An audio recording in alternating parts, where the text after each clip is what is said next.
I, 33, female, am an adopted child. My adoptive mom, 63, female, adopted me as a single parent when I was a year old. She says I'm her lucky charm because a week after she brought me home, she met my adoptive dad, her future husband, 70, male. They hit it off and were married within a year. 2 years later, when I was 4, my sister Sienna, now 29, female, was born. Our parents, I call them mom and dad because they are my mom and dad, have always been transparent with us. I've known for as long as I can remember that I was adopted. Dad adopted me soon after he married mom, but the fact was never hidden from me or from Sienna. We weren't treated differently. We were raised as siblings and loved the same. Our grandparents, both maternal and paternal, also loved us equally. I recently learned that initially my paternal grandparents did not like the fact that Dad had married a woman who had adopted a child. But Dad put his foot down and said that if they wanted him in their lives, they had to treat me like his child. I have been very fortunate to have had the most understanding parents, and I thank God every single day that Mom chose me. Sienna and I also shared a good relationship. It wasn't perfect, just the usual sibling stuff. She used to wear my clothes and I'd get mad and I'd embarrass her in front of her friends. Then she would get back at me. Nothing major, just everyday, normal girl stuff. We never had an issue big enough to create any resentment. There were no stupid tales of stealing boyfriends or favoritism, which is exactly why what she did ended up being a huge shock to me. I got married 2 weeks ago to my husband, Lucas, 34, male. I feel so weird and giddy calling him that, but I digress. The issue happened 2 weeks before the wedding, roughly a month ago. My nonna, maternal grandma, told me that she had something to give me. It was a beautiful emerald necklace that she said had been part of the family for generations. Her nonna had worn it, and since then it had been passed down in the family. She told me she wanted me to keep it. It isn't a huge set or anything extravagant, but it holds a lot of sentimental value.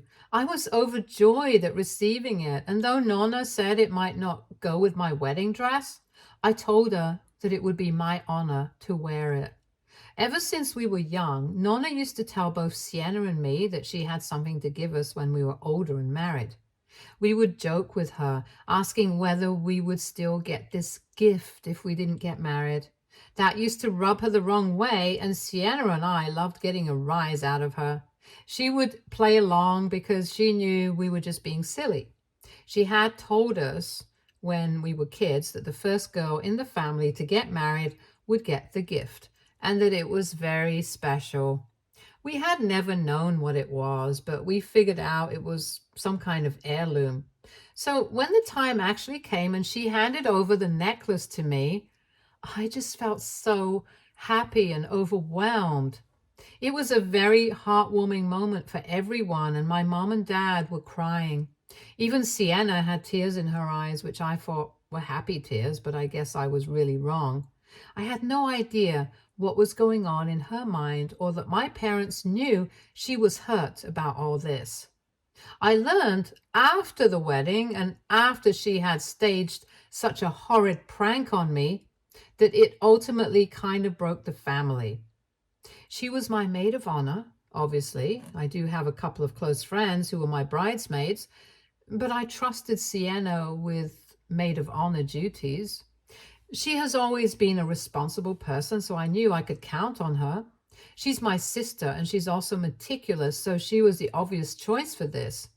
One of my bridesmaids, June, came to me a week before the wedding and told me that Sienna was planning something. She said it was meant to be a surprise, but Sienna wasn't allowing any other bridesmaid to check what she was doing. June found this odd and said she wanted me to know that this was happening behind the scenes. I told her there was nothing to worry about, and I was sure it would be something nice and sweet. Boy, was I wrong. June tried to check again, but I assured her that there was nothing to worry about. It was just Sienna being thoughtful. On the day of the wedding, as I walked down the aisle, I noticed that the music that was supposed to be played wasn't. Instead, a video started playing. The video was from my bachelorette party, which took place right after Nonna gave me the necklace. It wasn't indecent or objectionable as such, just that I was really drunk and enjoying myself with friends. I was mortified when I saw it, and so was Lucas. The video showed me and a few friends on top of a table wearing shorts and singing songs from Moana, all while drinking and making goofy faces. It was actually a fun video, but it was also private, not meant for everyone to see, especially not like this. When I saw the video playing, my feet froze and I looked around helplessly for a few seconds. Sienna was supposed to be in charge of the music, and she was standing right there laughing. I glared at her, but she kept laughing. Tiffany, one of my bridesmaids, ran and stopped the video, so it only played for about 30 to 40 seconds, but that was still too much. I could see Sienna mouthing that this was a prank and that it was all so funny seeing my face like that. I genuinely wanted to slap her because what she had done was vile and cruel. Thankfully, I composed myself. I smiled, walked back, and asked one of my other bridesmaids to make sure my entry was perfect this time. Sienna had ruined the day for me, though. I tried to brush it off and enjoy myself, but it was no use. I had tears in my eyes and wanted to run away, but I held my head high and went through with the ceremony. The guests were awkward too, and the entire vibe of the wedding was ruined. The rest of the event went smoothly, and I asked June to tell Sienna that she was no longer going to handle anything and that I wanted her seated. She tried to throw a tantrum saying, "I never knew Amelia, me, was such a prude. I swear she doesn't know how to take a joke." But thankfully, my other bridesmaids handled her. Dad also came up to me and said he had given Sienna a stern talking to and that he would deal with her after the wedding, so I shouldn't worry about it. I knew she would be reprimanded, but that didn't matter anymore because she had ruined my big day, all for a stupid prank, which she honestly should have known wasn't funny. It was only later that I found out it wasn't a prank. She had actually bad intentions, which made what she did even more unforgivable. A week after the wedding, Mom, Dad, Sienna came to the house unannounced. Lucas was furious when he saw Sienna. He had made it clear on the wedding day itself that he didn't want her inside our house ever again, and that if it were up to him, he'd make sure I cut contact with her for what she did. Mom and Dad apologized for bringing her along and said we needed to hear what she had to say from her own mouth, and then I could decide what to do. I hadn't spoken to Sienna since the wedding, and it was very uncomfortable, but I wanted closure. She shuffled her feet and hesitated, and I honestly thought she had come to apologize for the prank and was embarrassed by what she'd done. Had that been the case, I know I would have forgiven her. But it was much, much worse. Dad was furious, and it was ultimately he who coaxed, or rather hounded, Sienna into finally telling me the truth. She said she hated that Nonna had given the necklace to me and was hoping she would get it instead. It felt strange. I mean, that was no reason, especially since we shared jewelry all the time. I told her if she had such a problem with me getting the necklace, she could have just told me and I wouldn't have worn it at the wedding. I assumed she wanted to wear it for her wedding, whenever that may happen, and now she couldn't because I had already worn it. She said no, that wasn't the issue. I reminded her we've always shared jewelry, so I didn't understand why this necklace was suddenly such a big deal. I was even more shocked because everyone in the family knows that the necklace goes either to the first daughter of the family or the one who gets married first. And in this case, both of these were me. So there was really no reason Nonna wouldn't have given it to me. And it's not as if this was a secret. We've always known about the necklace. So her sudden issue with it didn't make sense. I asked her why this was such a big issue that she reacted so vindictively without even talking to me. I told her that if her intent was genuinely malicious, then I had nothing more to say to her. She stayed quiet, but Mom nudged her and she burst out crying. What she said next completely broke my heart. She said that the necklace was meant for the first-born daughter of the family. I looked at her, genuinely not understanding how that was different, and she emphasized that it was for the first-born daughter, meaning her. I never thought I'd have to hear something like that. She then started spewing so much hatred that I had to literally push her out of the house. She said I wasn't even a real child of Mom and Dad's, yet I received all the love. It was as if I was the first kid of the family, when technically, according to her, I wasn't. She was, because of biology. I reminded her that neither Mom nor Dad ever treated me like I was adopted or different, and neither had Nona. So why would they act differently now? She said she didn't care if they hadn't treated me differently. They should have. She went ballistic, and I told her if she genuinely felt I wasn't part of the family, then she had no right to be inside my house. Lucas took the cue and told her to get out, which she did. Mom went with her. She was inconsolable but furious.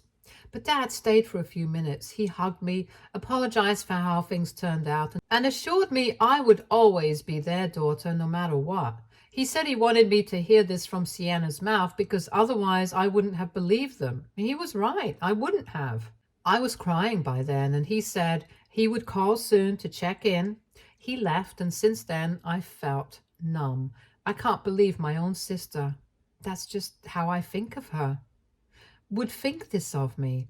She's the same girl I changed diapers for. The same girl I've shared all my makeup and clothes with. The same girl who made me read her diary and who came to me whenever something was wrong. I don't know what happened, and I can't help but wonder what led her to behave this way. Edit. Dad just called. He said that Mom and he decided to disown Sienna because in hindsight, while they could forgive her for what she did, they could never forgive her for what she felt. They said they tried asking her if she ever felt any favoritism toward me from their side, but she said no. They kept asking why she felt this way, but she had no answer. Apparently there was a big fight, and that was the last straw for Mom and Dad, so they've completely cut her off. He warned me to be cautious since she might go unhinged on social media and advised me not to let it get to me. I told them I would block her because I don't have the energy to deal with her drama. I don't know what's happened. I never thought something like this would occur, but here we are. Update 1. It has been a month since I last spoke to Sienna. My parents have gone no contact with her, as have I. She hasn't tried reaching out to me, which honestly hurts. I thought that maybe after a few days she would come back and try to sort things out, but she hasn't. So it seemed pretty final that this was set in stone. She hadn't apologized, and it had been a long time, so I never thought she would text or call me. I used to keep seeing her post quotes and stuff on Instagram. Her account is public, and I use a fake account. Many of them seemed like personal jibes, which hurt me more. But Lucas realized they were getting to me, and he made me stop looking at her. That was that. But suddenly last night, I got a call from Pops, my paternal grandfather. He lives a few states away, and it was quite late at night, so I got very worried. I picked up the call, and he said that Sienna was at his place and that she had nowhere else to go. He told me that he had taken her in, but she wasn't telling him what happened and why she showed up at his doorstep in the middle of the night. And he wanted to know if I knew anything, and I told him that I hadn't been in touch with her for about a month, so I had no idea what was going on.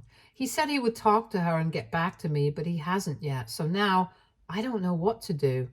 Part of me feels that I need to stay out of this mess because she has clearly communicated that she doesn't see me as family. If that's the case, then she is welcome to live life as she wants. But another part of me is worried about her and her well-being, and I can't help but feel guilty. I know it's because of everything that happened that she is in such a state, and that she must have felt very alone to go to Pops. None of us were talking to her, and now she was in trouble and couldn't ask any of us for help. I just hope Pops gets back to me soon because despite everything, she is still my sister and I will always love her and worry about her. Update 2. This situation is much, much more serious than I thought. Pops called me and said that Sienna is on the verge of a mental breakdown and he won't be able to handle it alone.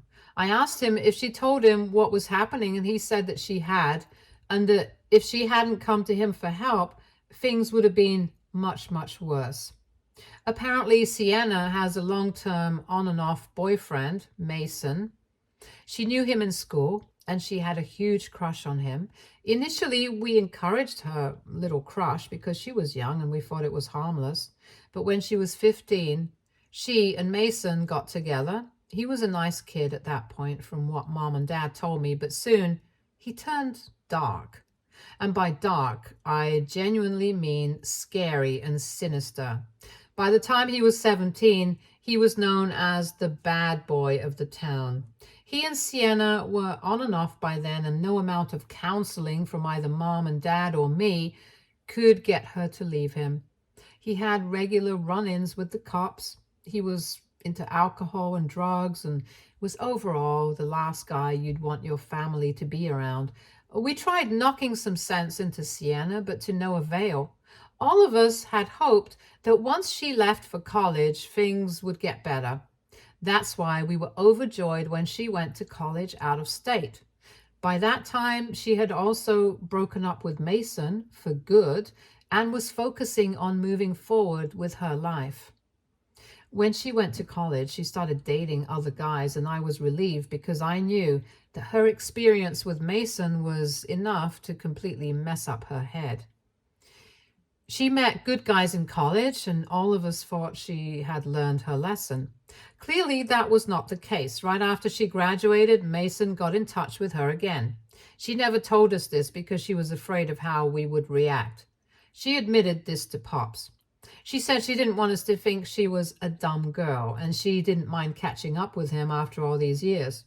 And as you all might have guessed, they got together again. Pop said she believed he was a changed man. He apologized profusely and they got back together. Sienna has hidden this fact from us for almost 6 years now, maybe more. And all this while, she and Mason have been together. From what Pops described, he is still a rotten egg. And all that has gradually rubbed off on Sienna, too. Sienna confided in Pops that they started living together 2 years ago when Mason lost his job. He had nowhere else to go, so he moved in, and she was happy because the relationship was progressing. But gradually, he began poisoning her against us, especially me.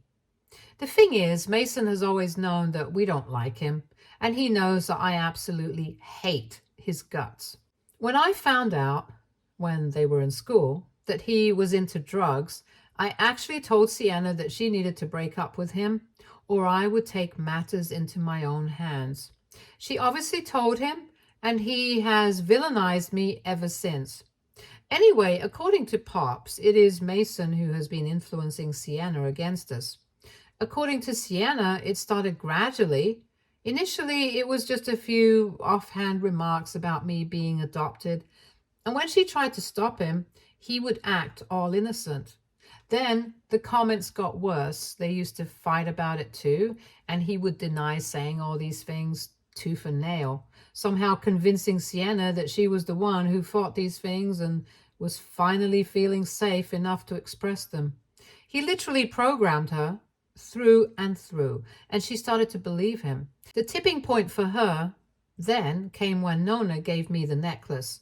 He had somehow convinced her by then that none of us loved her and everyone's focus was only on me. Completely untrue. She just lost it at that point, and in some twisted way, me getting the necklace seemed to confirm everything he had been feeding her for years. Then the prank happened. She was cut off from everyone. Even her friends were disgusted by her, so she was completely isolated with only Mason to rely on. It didn't take him long to start abusing her. I think he knew by then that she had nowhere else to go. He had ensured that she dug a grave so deep that she wouldn't be able to climb out of it. When she came to Pops, it was after a very huge fight where she genuinely feared for her life. He had punched holes in the wall and broken some things over a very trivial matter. She knew she couldn't go anywhere but to Pops because none of us were talking to her. I can't believe she has been going through all this, and I feel so guilty. We should have been more aware and more involved in her personal life. I can't stop thinking about what she must be going through. I am going to fly down to her and talk to her. I know what she did was wrong, but she's my sister and it's my job to protect her no matter what. She has literally run for her life and I can't help but blame myself. Maybe she could have asked for help sooner if things were okay. We should have noticed the signs of her being manipulated. It's just horrible. Pops had asked me not to tell Mom and Dad for now, and I won't because at the end of the day, we need to respect Sienna's wishes. She has already gone through so much, and I would hate for her to suffer again in any form. I just hope I'm able to get that son of a bitch to answer for what he's done, because I know I'm not stopping until he pays for what he has done to my sister. Update 3. Sienna is back home with me. I told Lucas everything, and he was very supportive. Even though he's a little miffed with Sienna, he knows better than to bring it up right now. She has been crying and apologizing profusely. She knows Mason has messed with her head, but she also says that doesn't absolve her of responsibility. It's heartbreaking to see her this way. I have asked her to get into therapy because I went through every single comment you all made. And what Pops described and what she said align exactly with what you all pointed out. These are clear signs of narcissistic abuse, and she needs professional help to come out of this rut. I feel just so sad about the entire situation. She says she's still not ready to tell Mom and Dad, and I don't want to push her into doing anything she doesn't feel comfortable with. On the Mason front, we filed a police complaint. The lease of the house is in Sienna's name, but there's evidence that Mason was the one who caused the damage, so he's liable for it. The landlord is a sweetheart, and he has sued Mason for property damage. He's been very supportive of Sienna, which is a godsend if you ask me. So Mason is done for. There are 2 cases filed against him simultaneously, and he keeps calling Sienna to beg her to reconsider. I would have her block him, but our lawyers say anything he says now can also be used as evidence, so we need to tolerate this if we want to see him brought to justice. It's a tough time, and it's going to be a long legal battle, but I'm ready to fight it all and support Sienna through it. She's still very despondent, and her self-esteem has plummeted to the core. She has become a shell of herself, and I hate to see her like that. I know the road to recovery will be long and tiring, but she has to do it, and I'm so thankful that she made the decision to go to Pops. If she hadn't, none of us would have known what she's been going through.